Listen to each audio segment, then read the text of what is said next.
Alright, new watch. 87 at Springfield, 91 at Lincoln, and 89 at Pontiac. Come on, go. And once again at 2 p.m. at Peoria, under cloudy skies, the Any temperature day was now. 87 and the heat index was 94. There we go.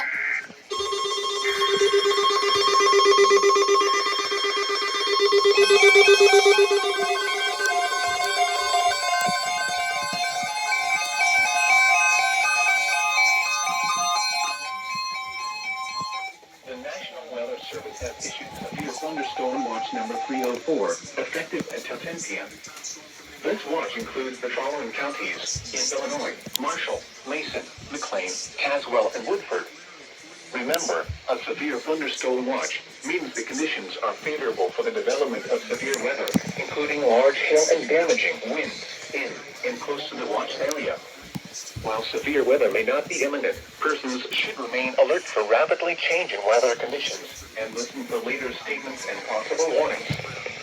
Stay tuned to NOAA Weather Radio, commercial radio and television outlets, or internet sources for the latest severe weather information.